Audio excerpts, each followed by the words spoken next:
and that need to be either introduced, removed from the system, or rewritten, modified, changed, whatever way you want to look at it. And everything is built around process management. And particularly for you guys in Torino will know all about this, given your backgrounds as a technological university as such, and mostly industry related.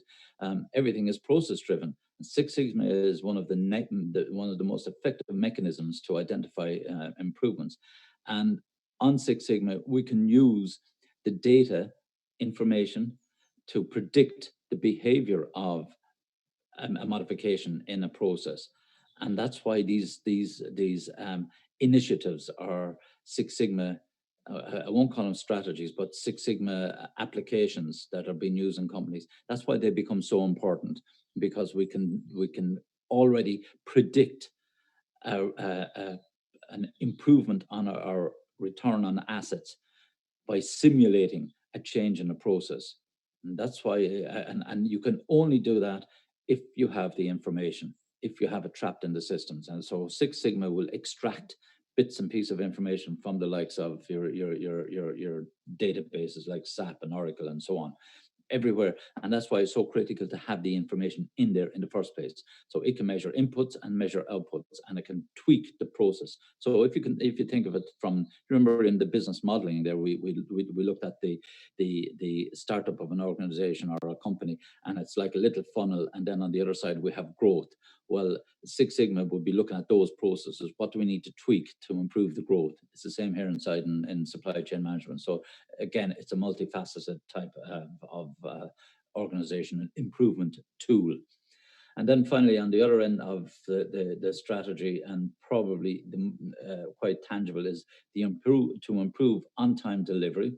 Again, information, optimize the mode mix.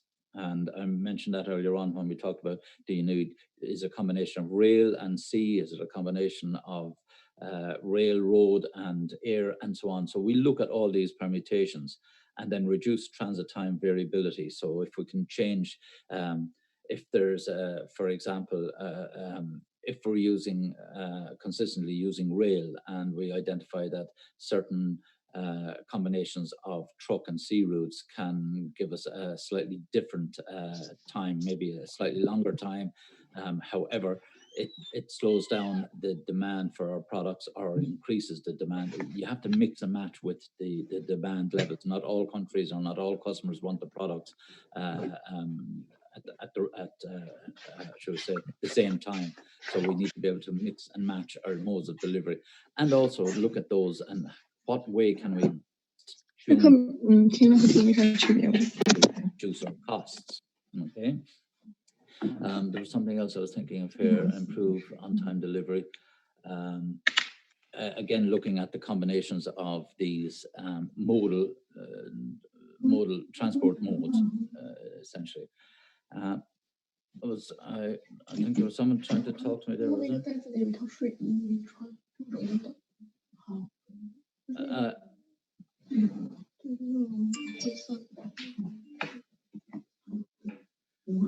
Hello, somebody has their mic on there and talking in the background, and it's, could you turn off your mics if you're not asking a direct question, please? Thank you. Okay. And where are we here from now? Oh, sorry, that's the wrong screen. I'm moving forward. And where are we? Here. Now, again, taking it down into the pure finance levels. So we have these global supply chain strategies, and we take this comparison of supply chain alternatives. So these are general costs for GLCN ratios. So you have transport, warehousing, and inventory. So the profit margins will be 7% and if you reduce costs by 10%, transportation costs, you can increase your profit margin by 7.24 or to 7.24, and so on and so on. So we look at all these various combinations of indices. Do you remember when we were talking about the performance measurements? These are equivalent to indices. There are various metrics that are evaluated against one another to give us ratios. Metrics divided by metrics, or multiplied by metrics, whichever the operation is, give us ratios.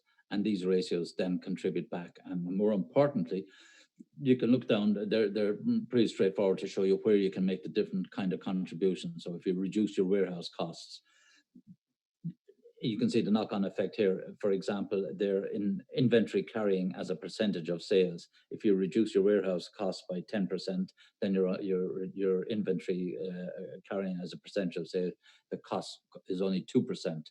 Whereas if you look at transportation as a percentage of sales, it's 4%, and so on. So all of these can contribute. And this is the way we take all the information from our financial data. So again, dig into your SAP system, look at your costs, look at your financial statements. That's why you have your finance departments. They provide this information for you. So you simply go in, and this particular slide is pretty similar to what I mentioned to you before about the DuPont ratio pyramid. You can see how you have all these combinations of sales, cost of goods sold, for example, down along the sides, logistics costs, other costs, inventory costs, accounts receivable, and cash. And you take all of these ratios, they aggregate up to gross margin, and so on, net profit down to net profit margin, and then your return on assets. Now, of course, there will be other elements brought into it, return on before interest, depreciation, and tax. So you take those pure accounting elements out of it, so you get to the raw performance on the return on your assets, and then, of course, the overall return on your equity. And ultimately, these will feed into other ratios, such as the earnings per share. So you can identify that if you improve your return on equity and you increase the return on your assets, then your share value is going to go up, because the earnings per share will increase. And that's what the analysts look for in terms of organizational behavior. So they can drill down through a set of accounts from an organization and extract a lot of these costs by just looking at the income statements, financial statements, and balance sheet, and so on, of an organization. But that's purely from the financial side of it. This is primarily focused at the cost side of it. So hence cost and management accounting. So you're able to evaluate most of this material on a month-to-month basis, for example. So the financial implications of supply chain services. Again, it's just a simple case of looking at the annual orders, the correctly filled orders, and service failure orders. So in other words, if you're looking at the way you're delivering your products, the services being used, invoice deductions per orders, invoice deductions per sales. So in other words, rectified orders, when you have to change orders, and when the support mechanisms around getting the physical product to the customer, all the processing that goes on, these tangential and adjacent processes of the physical product. When something goes wrong here, we have to try and rectify it. And if you get the wrong order, if you have the wrong quantity on an order, for example, you have to change that to get this. And if you have wrong addresses, or if you have the wrong date, wrong time, or anything going wrong through the order process, or somebody scans the wrong element in and miscodes something in terms of the costs, and in their costs, assigns certain carriage fees to the wrong order number, and so on. These things can happen if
Okay, can you hear me now, folks?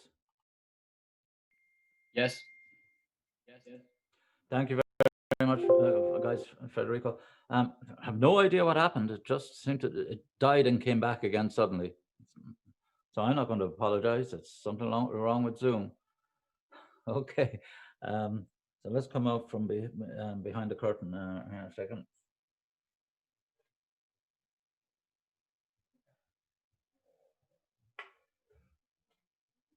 Okay, I should be back out here again in front. Um, are you able to see those slides? You are, yeah? All right, I'm just going to reduce something here. HD can.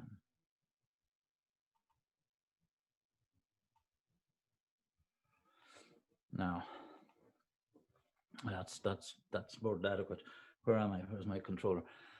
Yeah, so we talk about the service failures in relation to your orders. Now, okay, this is working on an annual basis, but you need to be validating these services far more frequently than an annual. This is just as a measure in terms of strategy and taking your annual improvements. But we're constantly measuring these anyway, and we will get notification. Your customers will tell you pretty quickly if there's something wrong or if you're delayed in deliveries and so on. And we're constantly looking at all of these elements or variables of the overall supply chain to see can we improve them. And as sometimes you will find that the operations manager is going down through, or various department managers within the operations will analyze their monthly cost accounts, or they'll be evaluating their budget versus actual, or actual versus budget.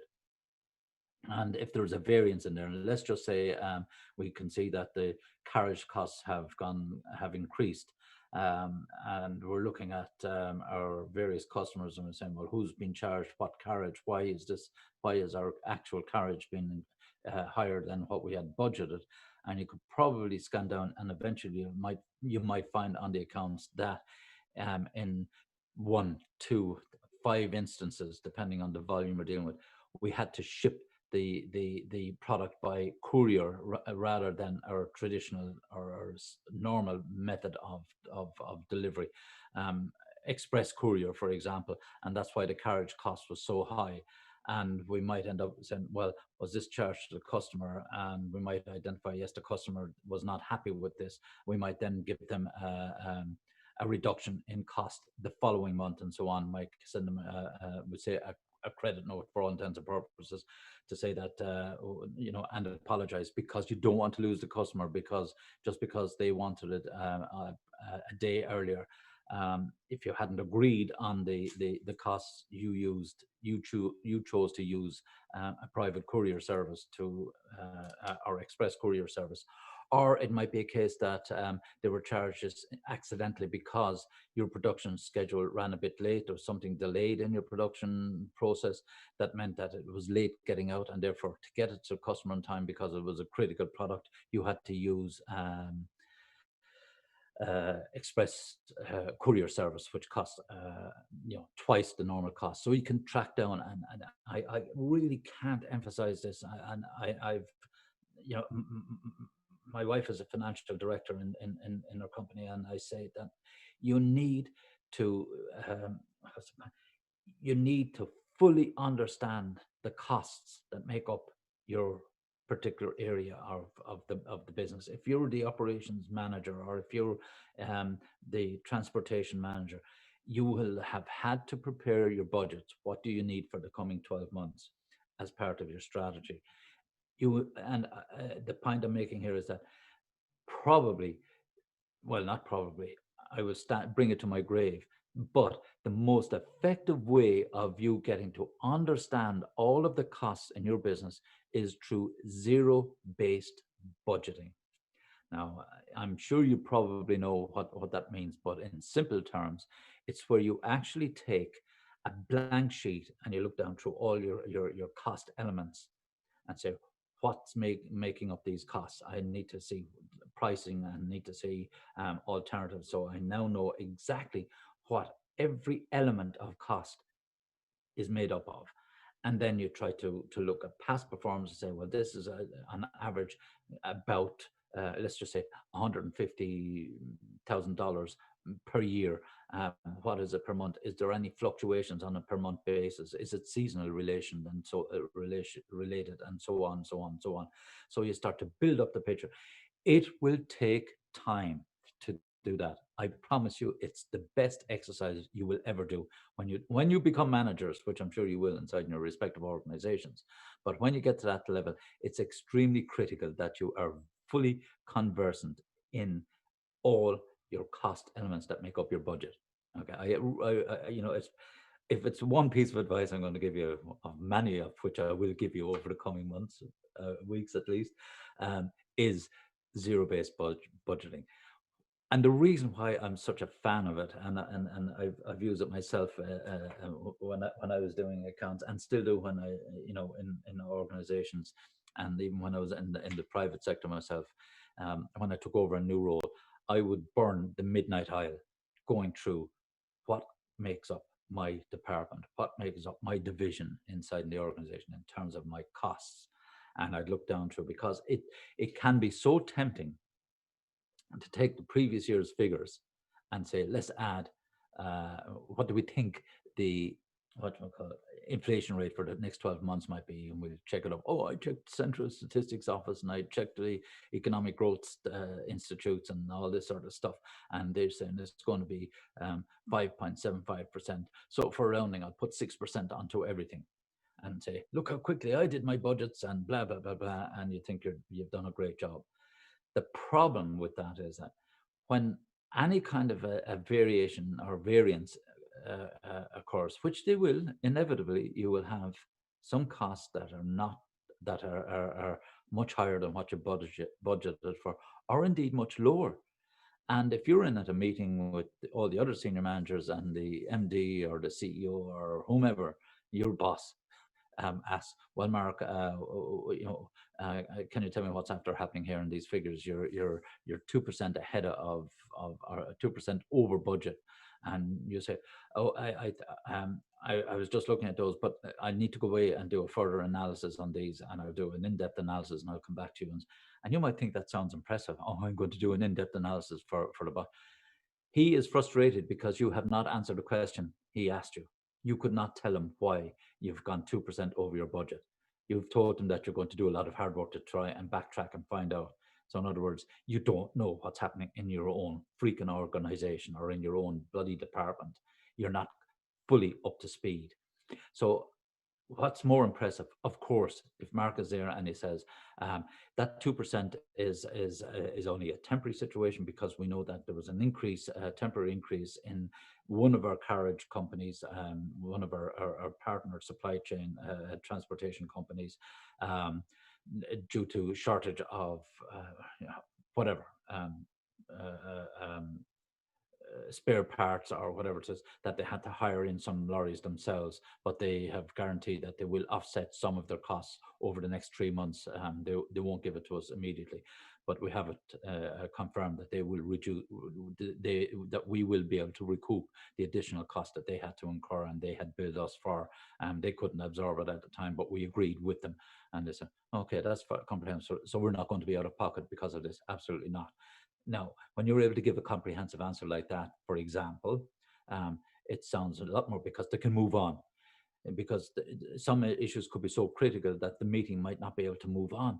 And you've held up not only your MD or CEO, you've held up the other managers in there because you didn't have the answers rattled off and rattled off.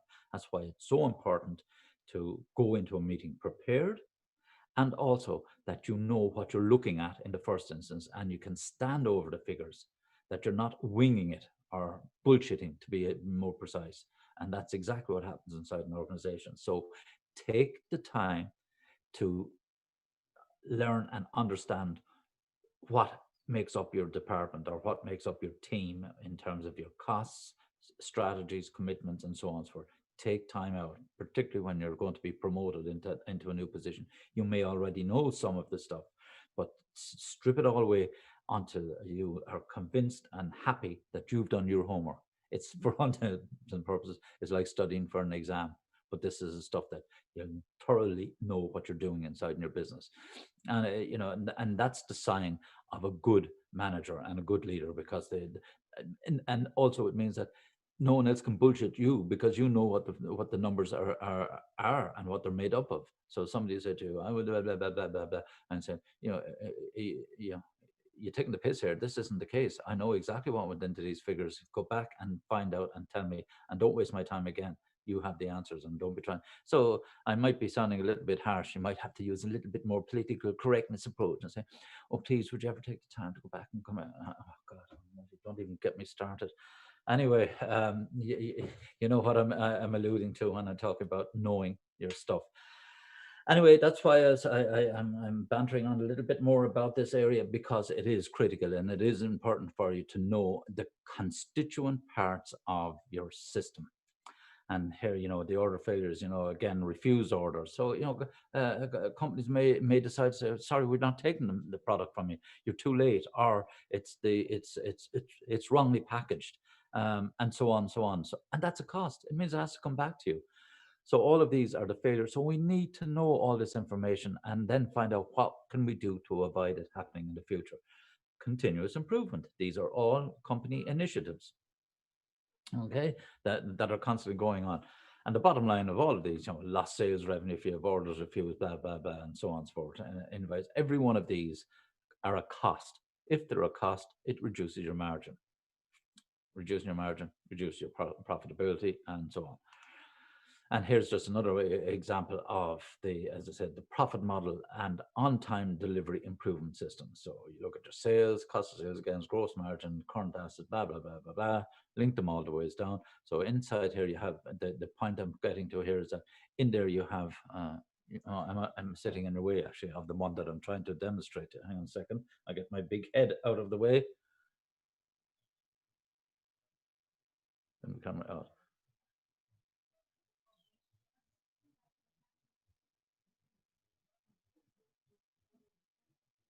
Okay. Sorry, where was I? Oh, yes. I thought I heard voices coming through here. And I'm hearing voices now. Okay, in my head. Jesus. The point I'm getting onto, you can see it just there on the very left-hand side, logistics costs. Okay, and then you've other costs and vendor costs. So down along here, you'll have those logistics costs are it would be direct related to the likes of these failures and so on and so on. So it sounds high. That's the high level. So you need to know the breakdown of all those costs going back along, and there can be quite a number of them. But that's the whole point about it. So in summary, on this part of it here, we can say that successful metrics or successful metric development for logistics, so supply chains, is constant or is consistent with corporate strategy, focuses on customers' needs, carefully select and prioritize the metrics, and you need to focus on processes. Use a balanced approach in terms of the processes that you choose to impact on, and use technology to improve measurement effectiveness. Now, even on that point alone, we will be coming back again to delving deeper, but I've already talked about the likes of um, SAP, for example. So we're talking about using your EPOS systems, electronic point of sales, your hand scanners, your scanning bridges, your weighing machines. A lorry can go onto a weighing system to calculate the volume of liquid in it and so on, and you extract based on the tonnage and so on. You're scanning hand scanners so that you know exactly what's happening inside in stock, and your EPOS sales. So using all of that technology. And so for example, when you're booking material into stock, it needs to be scanned so as the system is updated. Now, one thing to watch out for this is that the system, what's scanned in and so on and so forth, that's all very fine. You think, yeah, everything is scanned in, it's on our database, we know exactly what's available to us. You need to every so often do a physical check that what's on the system is precisely what you have in your supply chain. In other words, levels of raw materials that you have in your inbound logistics in your warehouse. So, for example, so quantify those, quantify that back to what the book tells you it should be inside there, and then work in progress and so on and so on, and stop product in transit. And if you have inbound logistics that's in transit, did you pay for it at point of origin? So, for example, if you're uh, dealing with Far Eastern companies or countries, you will find that you have to pay most upfront for your products. I mentioned this before: a third on order, a third on production or completion when it's about to leave the company, and a third at the shipment port of origin. And then when it comes to Ireland or to Europe, then we have to pay our customs and excise and so on. So these are all costs that are upfront. So you need to be able to calculate out all of this so you have the information in your system. And why? Because this all affects your cash flow. But more importantly, you're able to identify which particular costs you can impact and change and reduce and so on and so forth. But the electronic systems are all very fine. They're excellent pieces of technology. SAP in particular, it's a phenomenal piece of technology. But you do need to occasionally do, I should say, random checks to make sure that the physical count of material or whatever matches what you have on your electronic system, or on the books, so to speak. Now, traditionally, we used to annual stock takes. Um, they're still being done in companies, but on occasion you might need to do it on a quarterly basis, and depending if it's, for example, extremely expensive high-end stock and so on, you might do it on a monthly basis. You might be tracking it physically. And for example, when you look at the that car production video that I talked about, the what do you call them, the mini car production. At every stage in the production process, they scan the there's a pack that goes around with the car, and it's stamped with a barcode, all various elements or parts of the car, and at every station it's scanned, so we know exactly where it is in the production. And it's really worth reviewing that video just to get an idea of the amount of data that's been collected in a production process, from the ordering of a car right through to the delivery. And the guys do a great job of it. It's your man out of uh, James May out of the uh, and Richard Hammond was, and the other Yeah. guy Clarkson, well, Top Gear. So James May out of Top Gear, he's one of the co-hosts on that particular video. But it's an excellent insight as to how the technology follows the products through the production and supply chain process. And uh, so all of what we talk about here is embedded in that video, although you don't realize it half the time because so much of it happens in the background and so on. And then four principal categories for performance metrics: time, quality, cost, and miscellaneous or support or operations costs, service revenue or value, and channel satisfaction. Really, we're only looking at four: time, quality, cost, and performance. They're the four key metrics inside an organization. And even more strictly, we could say that there is only three: time, quality, and cost.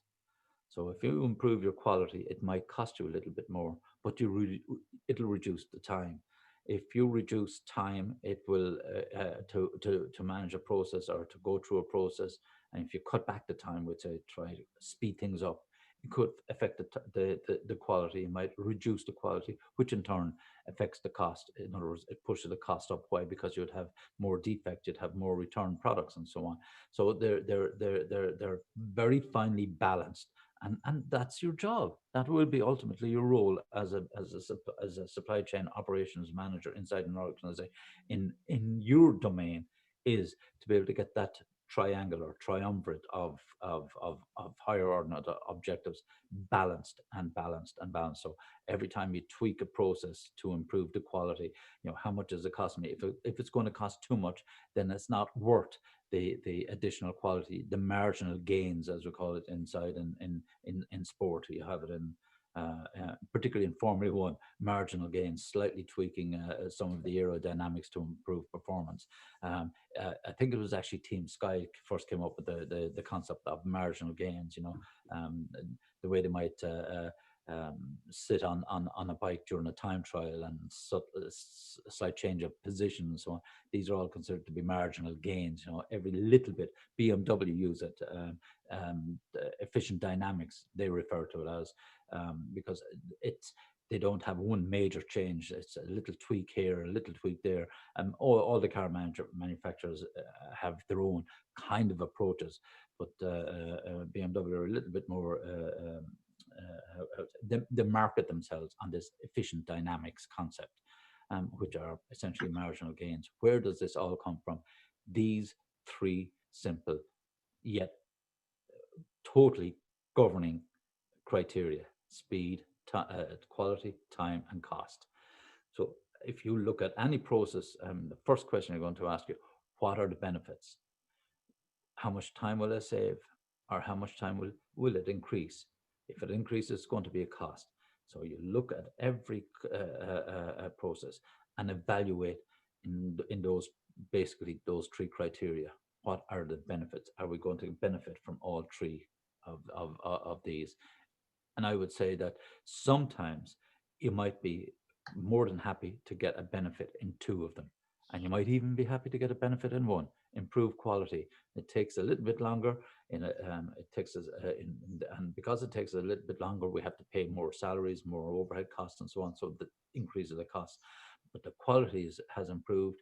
Therefore, we can measure that minuscule improvement in quality in terms of increased revenues, increased customer satisfaction, and by measuring one against the other, say, yes, that little bit of pain that we've taken on in cost and time has resulted in, let's just say for argument's sake, it was a 2% increase in our cost, and it's taken 2% longer to produce the product. But we might notice that we've received a 3% or 5% increase in revenue, which might have resulted from a 1% increase in the number of customers. Why? Because the quality is better, we can charge slightly higher price. Or it might be a higher number of customers because we were able to marginally reduce the price, yet the quality was good because the demand had increased as a result of the improved quality, and so on and so on. So all of this has to be measured, and so you're getting I'm sure you're getting an idea of the levels of the complexities that can and do impact on your role inside an organization. What else is there left here in the summary to talk about? Supply chain management and its impacts on the return on assets via decisions regarding. Hang on, get myself out of the way of this. Via decisions regarding channel structure, the management of the channels, the inventory management, order management. So you begin to see breaking them down into all of these areas where we can identify and improve the costs in operations or processes. And then supply chain service failures result in lost sales, the rehandling costs. So the financial impact of modifications to the supply chain services can be analyzed using the strategic profit model, which shows the relationship of costs and sales and so on. So we're looking at strategic cost models to try and give us an indication of our customer services levels, our supply chain services levels more precisely, because not all of it is obviously customer related. Okay, let me see. Just bear with me now for one moment. I'm just going to have a look at the next level of stuff. Is it in this one I want to have a look at? Hang on a second.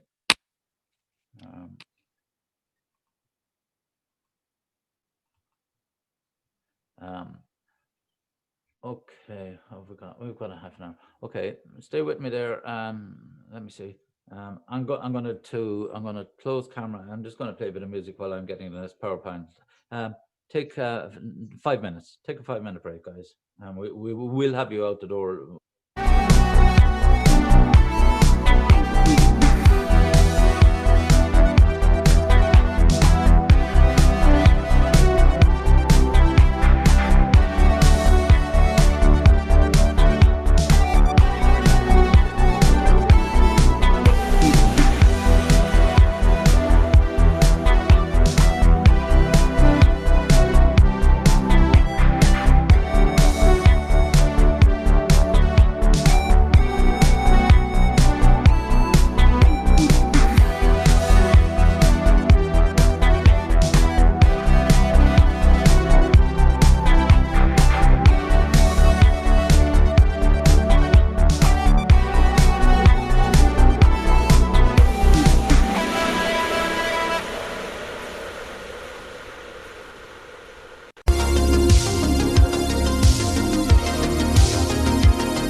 Okay, folks, I'm back into the land of the living. A second, I just need to move some stuff around here. Okie dokie. I'm going to just make a quick start into the supply chain planning and let you go. How are we doing time-wise? We have a half an hour. I'll do 15, 20 minutes of this and let you off a little bit early so as you can get set up for your next meeting. I assume the next meeting is online also. In any case, we'll get you time to get out for that. So really what I want to look at here is that this is, first of all, quick question. Can you all hear me? Federico, Yeah, can you hear me? And is everything okay? everything okay. I was looking for the PowerPoint on Moodle. I can't find it. Okay, yeah, it's the next one down actually. It's the next slide deck down after the one I just used. It's a smart, yeah, that's the name of it, Smart Car Supply Chain. Okay, found it. Yeah. Okay. Yeah. Yeah. Thank For, you. for anyone else who's following it on PowerPoint, it's but I'm curious, if, whoever's looking at this on Zoom, is the quality of the slide okay? Yeah. No, it is. It is. I'm doing both. You know. Thank, excellent. Thank you very much indeed, folks. Right, I can zoom my big head back in here, and I'll reduce my size because I have too big a head. Um, where's my mouse gone? Come over here to me when I need it. Yeah. And with magic, there I am. That's how I make a big man small. Okay, and now back to the slides themselves. Again, I'm just going to do a quick record test in Zoom and a simultaneous test in my own system. And I need to check, I need to view my stats as well. And there we have it. I'll do a reset of stats. Okay, I'll move that out here. Sorry, folks. I'm talking to myself here, which is nothing new. And okay, supply chain planning and control.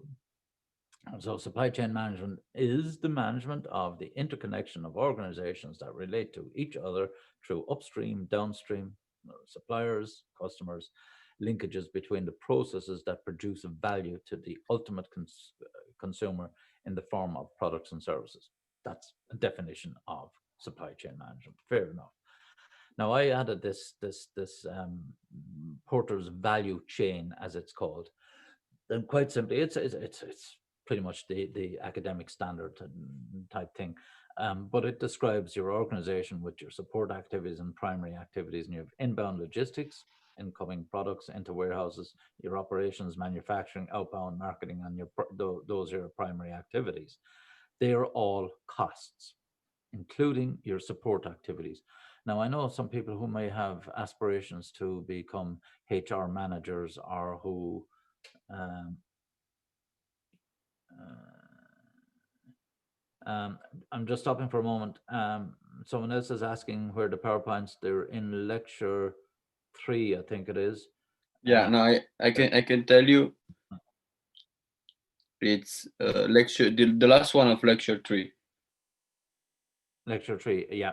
Yeah, Under the very last one. lecture 3, and it's the last one down there. It's written in big letters: Smart Car Supply Chain and Control Planning and Control. Yeah. Okay. So one or two people were just looking in Moodle. I assume you're in the right Moodle. I did have some people asking this morning, they can't find the link in Moodle, and I know that the other supply chain Moodle links have nothing in them at all, just topic headings. I only use the one Moodle site. Okay. Anyway, moving on. This is your value chain. So supply chain is concerned with managing the flow of materials, which we've often spoken about. Now, this is going into this granular level where we talk about these processes.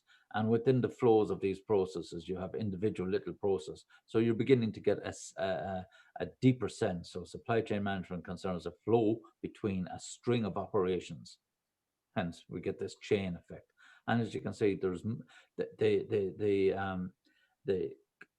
how would I say, the overwhelming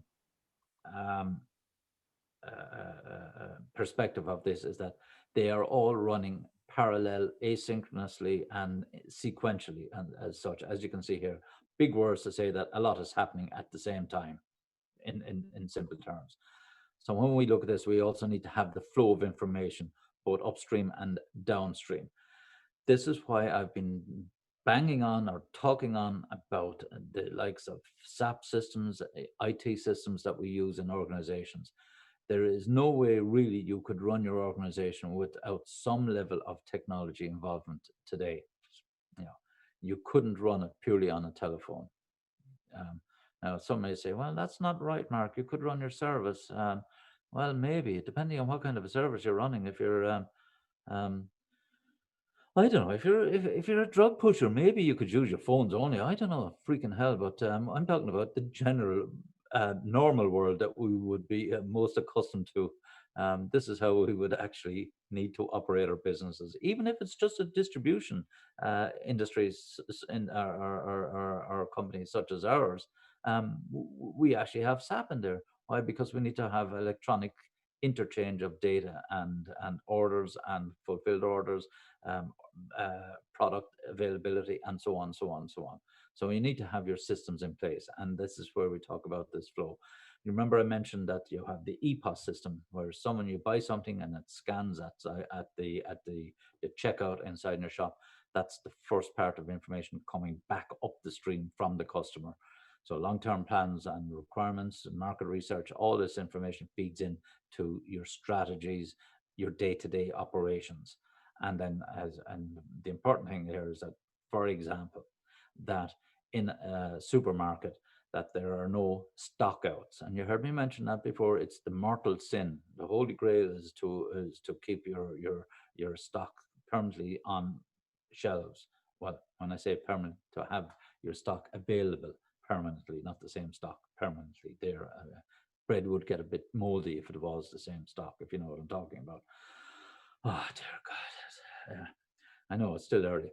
Um, Point I'm making is that always have product on shelves. And we measure that. We measure the rate at which it's being consumed so we can see how many customers are buying. We already have profiles of customers who are buying, who are the customers that are buying this. Why? We find out. We ask them questions. We carry out surveys. So we get profiles of this. And what does that help us do? Target marketing. Now you're going to hear this targeting coming up a lot more again in the next couple of weeks. Why? Because you have the orangutan elections over in the US, Trump and Biden.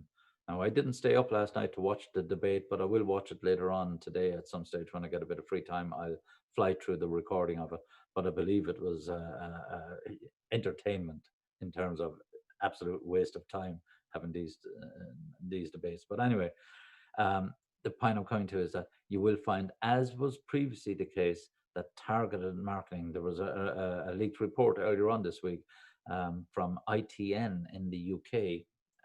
Had a report, I think it was ITN, where they got detailed information of the black community in particular being targeted with information for the last general election in our last presidential election in the States.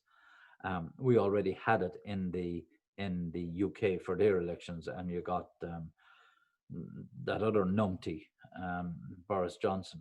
These are only my opinions, not the opinion of the college or the Dean of Faculty of Business and Management, nor the Department of Business Management and Studies. They're mine, Mark Cashin's opinions, okay? A lot of people would probably agree with them anyway.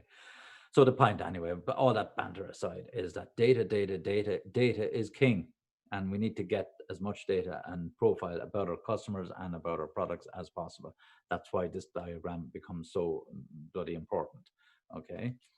And then again, this is just another way of representing the same type of information, direction, the extent of balance of the vertical integrations between organizations. So we take, now it's interesting here now, there's a little dichotomy that I'm going to introduce here. And just to get it out of the way so you can see the upper part of the slide there, raw materials.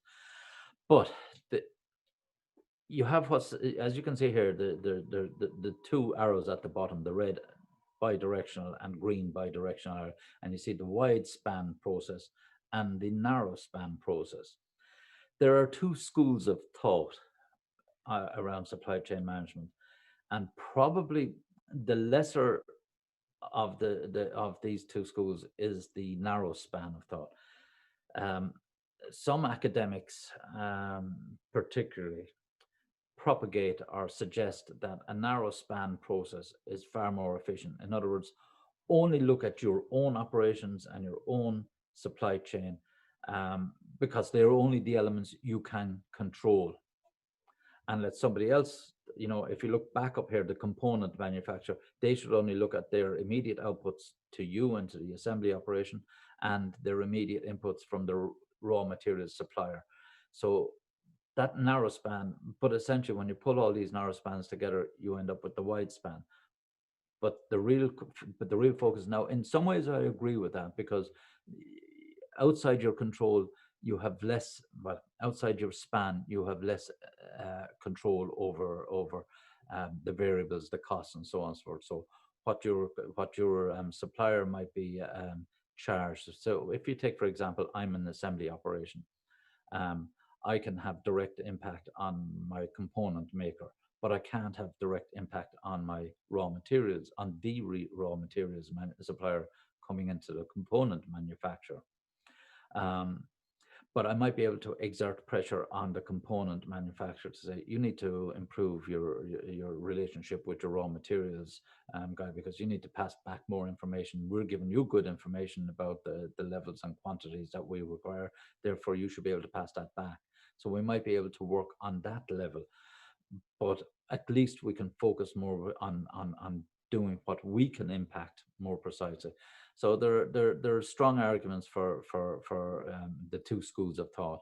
I like to think that we can have both in operation, that you can actually meet with your supplier and perhaps their supplier for raw materials, and come up with situations or global strategies, or overarching supply chain strategies through the involvement of all the players in the supply chain itself. In other words, the wide span process. So if representatives from each part of the organization can come together and say, look, if we all work together and share more information, we could possibly reduce some of our costs. Therefore, we can make the overall products more competitive.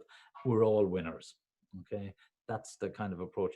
And that's something we will be covering in the final few lectures, where we start, I think it is actually the final few, where we start looking more in depth at partnerships and collaborations in the supply chain itself. That is the way it's going, and has been going for the last few years in particular. So uh, that, anyway, that's the fundamental. So just as a brief kind of example of how all this goes together, Smartville Production Village down in the south of France, down in Hambach on the French-German border as such. And as you can see, the structure of the organization there itself, it's in the shape of a kind of a cross there. If you look at the very central, can I point to it? Yeah, yeah, in there, that's the central manufacturing place. This little thing down here, that's a bridge between where they're sending in the I think it's the doors or something like that come across, or parts of the body which are manufactured in this unit. These outer units along here, I'm going over my head and all along there. All these are all the first tier suppliers linking to Smart in the middle in here. This is fun trying to point on the screen and get it right. So that's the actual Smart company. And these are all the suppliers on the outside. And you have first and second tier. There's additional suppliers slightly further out. Anyway, you get the idea. Here's a better diagram of it all. But as you can see here, these are the different companies that they're working with. TNT Logistics, who take the final products and deliver them to the retail stores, and also bring in raw components. And they actually have a second tier supplier for specific components coming into TNT Logistics, who is a fourth level service provider. Okay, that's all their business is pure transportation and delivery and of collect and delivery of components and finished products.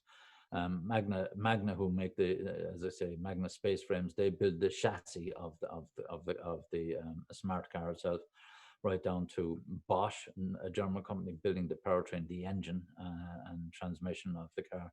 Then you have Uniport, who make the doors. Dynamit Noble, the plastic molds and plastic panels. You know,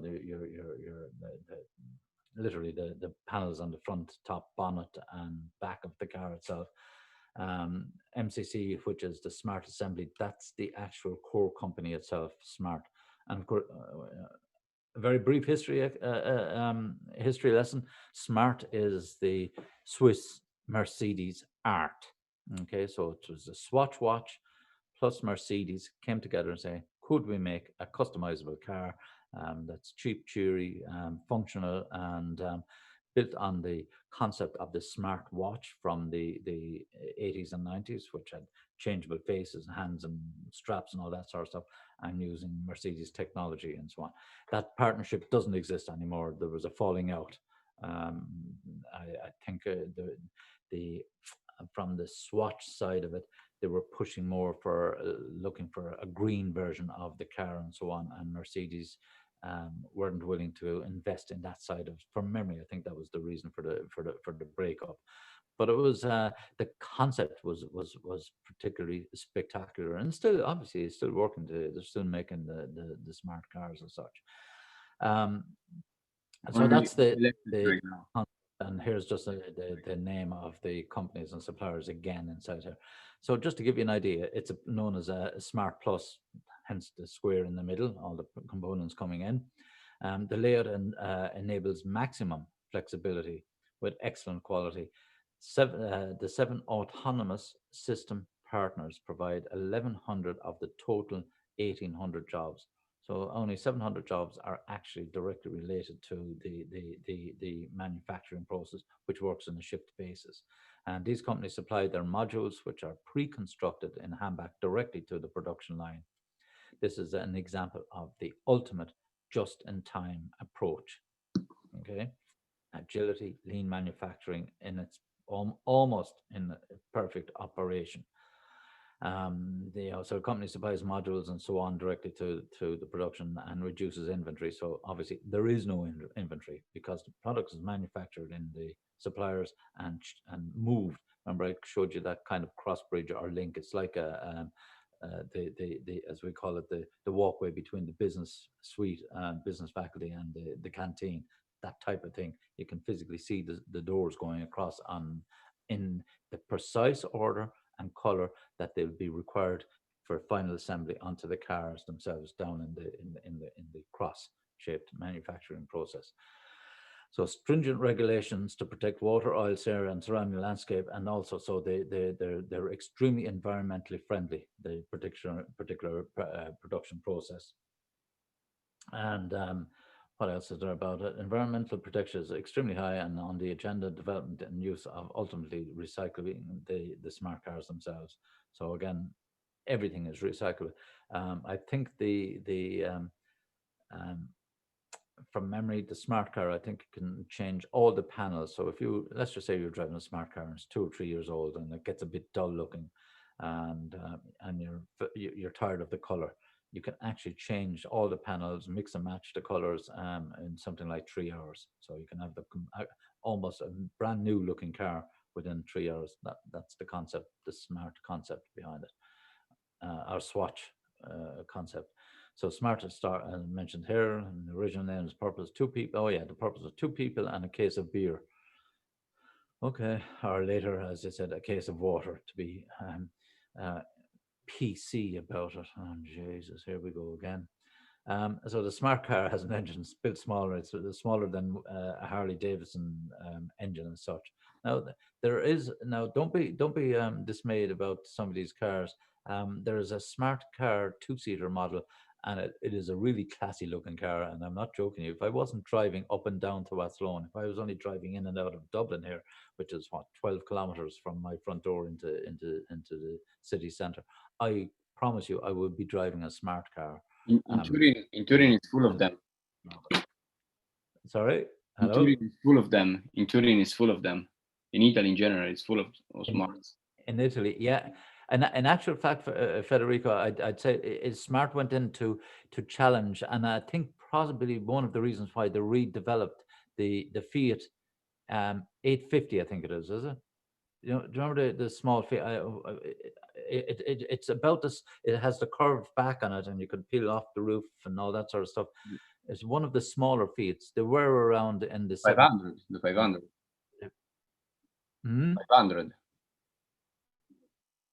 Yes, that's exactly. I beg your pardon. The Fiat 500. That's exactly the model. So I think that they're in the same competition levels. The Yeah. Smart. Only the 500. You also have two back seats that are very narrow, but like if you find yourself in a situation you need them, you have them. They're very tight and narrow, but you have them if you want them. There are even competitions to see how many people you can get into those cars. Yeah. In Top Gear, I think they did one a competition like this. They were in Lucca in Italy, and they did like a competition of how many people could fit a Smart, and they opened the roof for a 500, and there were like 8 people standing up. That's right, actually. Yeah, it was crazy, you know, the way they squeezed them all in. But you know, it was a bit of a fun factor. But the important thing about it is and I know they became popular in some of the cities in Germany again because of the tax and the size of these. And also parking, most of all parking. The parking problem in Italy, in big cities, Exactly. a mess. Yeah. You can literally lift these. You could get out of the car and lift it into the parking space. You don't have to be trying to struggle with reverse and turning and so on. I have to say, most of the times when you travel from home to work, you're traveling alone, so you don't need like all the space of a standard car. Yeah, absolutely. Now I'll have to admit, now I drive a large car and I'm traveling on my own, but I would be it's a diesel car, and you know, if I was to be absolutely honest, I say, yeah, it's a little bit unfair because I see so many other drivers in similarly larger cars, only traveling up and down to Athlone. You know, fundamental problem is our public service just isn't there. I couldn't get to a lecture for 9 o'clock in the morning, and nor could I get home for 7 o'clock in the evening, because there are no train or bus services that would facilitate that. And if they are, it would take 2.5, 3 hours, and all this sort of stupidity, which was crazy. You know, I said so many times when they were building the motorway from Dublin to Galway that they should have at least put a space in the middle to put 2 tracks for speed trains up and down. Almost, I mean, you're really only talking, like, you're not talking about intercity trains. You simple like the DART service would have worked, and maybe slightly more powerful than DART or whatever. But anyway, they're just my own opinions. In actual fact, it was that motorway caused the downfall of the Galway Regional Airport.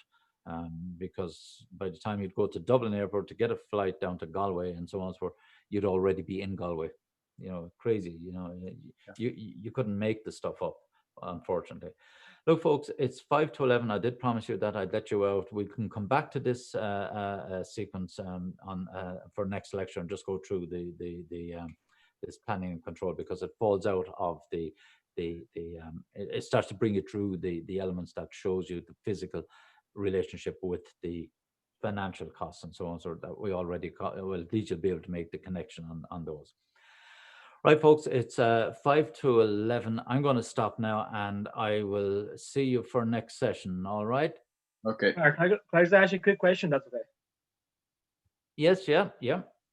What the projects? How big do the groups have to be?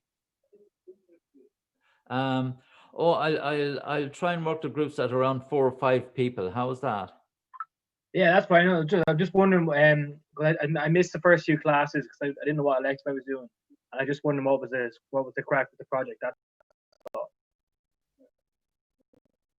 Yeah, no problem, Owen. I'll go through the participant list now. I don't wait around for admin to give me class list and all that, because it actually takes too long and we'll be too far into the semester. It could be next month nearly by the time we'd have everything registered and all that sort of bullshit as such. But what I'll do is I'll go into the participant list now. There, what I can see, there's about 32 people inside there.